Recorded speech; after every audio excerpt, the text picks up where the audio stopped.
Balasaheb was born on 11th December 1915 in a middle-class family in Nagpur.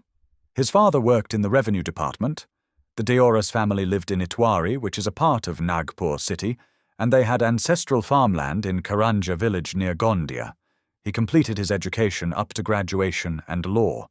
From his childhood, Balasaheb joined the Sangh as a Swayamsevak. He got the opportunity to be in close association with Doctor and Guruji. He was deeply influenced by their teachings. As a result, he developed into an ideal, Sangh-compatible Swayamsevak.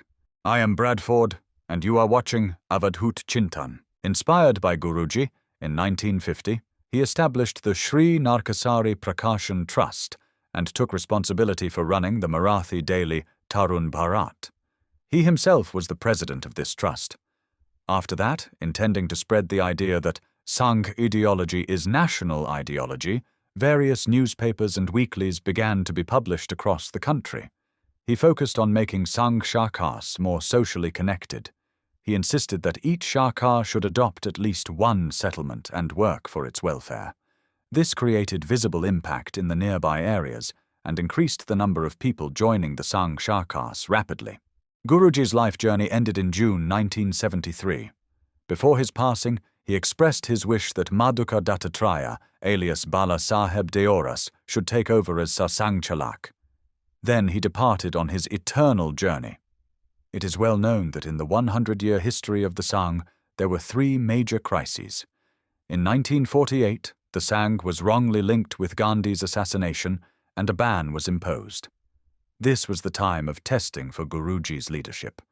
Guruji and the Sangh came out of it shining like gold.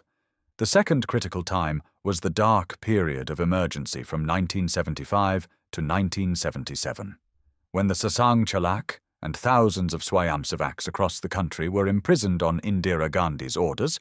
Balasaheb led the Sangh with great courage. He gave a tough fight against the emergency and contributed to defeating Indira Gandhi, thereby restoring democracy in India. During the emergency, while in jail, Balasaheb came in contact with many leaders who had opposing ideologies. There were deep intellectual exchanges. From this churning of thoughts, he made many new friends. He succeeded in removing misconceptions about the Sangh.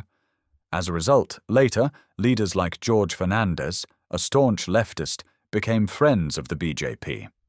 During this time, he also had discussions with several Muslim leaders about the Sangh. After the ban was lifted, dialogue between the Sangh and Muslim leaders increased. This helped remove misunderstandings about the Sangh within the Muslim community.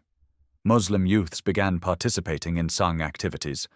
A former judge, Justice Muhammad Karim Chagala, openly declared, "By race I am a Hindu and by religion a Muslim." In fact, he presided over Baalaasaaheb's public felicitation ceremony. Under Baalaasaaheb's leadership, especially after the emergency, the Sangh expanded rapidly in all directions. Sangh shakas started in every neighborhood.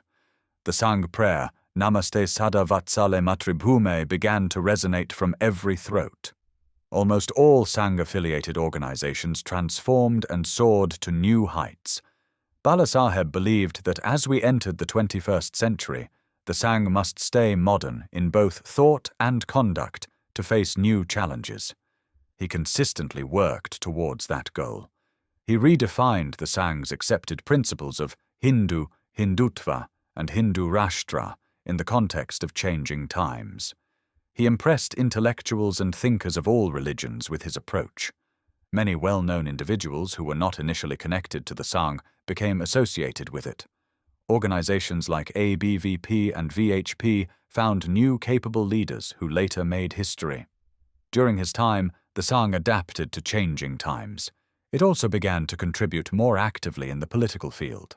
During his tenure, Balasaheb successfully faced the Sangh ban twice, and each time the Sangh emerged stronger. It is said that former Prime Minister P.V. Narasimha Rao indirectly supported the demolition of the disputed Babri Masjid structure. That is why the ban imposed on the Sangh on 10th December 1992 was seen as a political compulsion. While running a minority government, Narasimha Rao may have taken this decision under pressure from allies like Mulayam Singh Yadav and Lalu Prasad Yadav, or perhaps to pacify their anger. However, this third ban was not implemented as strictly as the previous two, and it was lifted without any conditions on the 4th of June 1993, within just 6 months. Because of this, most people remember only the first two Sangh bans, and the third and relatively recent one is not much talked about. Balasaheb served as Sarsanghchalak for about 21 years. This was the most difficult, challenging, and direction-setting period in the history of the Sangh and the country. During this time, Balasaheb's leadership was truly tested. His precise decision-making ability, proper guidance, fresh ideas and experiments, and expansion of Sangh ideology across all areas of society were his key qualities. He gave the Sangh a strong social dimension and made the idea of social harmony more meaningful and stronger. He accurately realized that caste was the biggest hurdle in uniting Hindu society. He strongly believed, without removing caste discrimination, Hindu unity is not possible. Untouchability is a stigma on humanity. He declared war against untouchability. He said, if untouchability is not wrong, then nothing in the world is wrong. Going even further, he said, untouchability must be eliminated, and it must be eliminated completely. To fulfill this goal, he worked to spread Sangh ideology to all sections of society, especially to the oppressed, deprived, Dalit, rural and tribal communities, through socially useful work.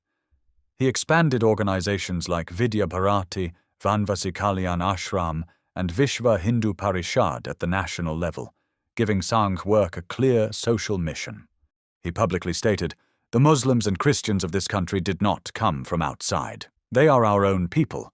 A few generations ago, they may have changed their method of worship, but that does not change their ancestors, culture, or motherland."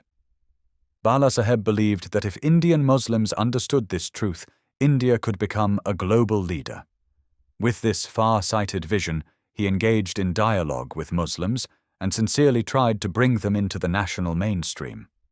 At a religious assembly of the Vishva Hindu Parishad held in Nagpur, the gathered Shankaracharyas, Mahamandaleshwars, saints, and spiritual leaders honored Baalaasaaheb Deoras with the title of Yati Samrat. In 1996, when a BJP government led by Atal Bihari Vajpayee came to power, even if only for 13 days, Baalasaheb was not physically well, but while watching the swearing-in ceremony of Atalji on television, his face surely must have lit up with satisfaction. It was undoubtedly one of the happiest moments in the life of this social warrior named Baalaasaaheb Deoras. Just a few days after that, on the 17th of June 1996, he passed away and merged into the eternal. If you enjoyed the video, please like, comment, share, and subscribe. Do not forget to press the bell icon, and see you soon.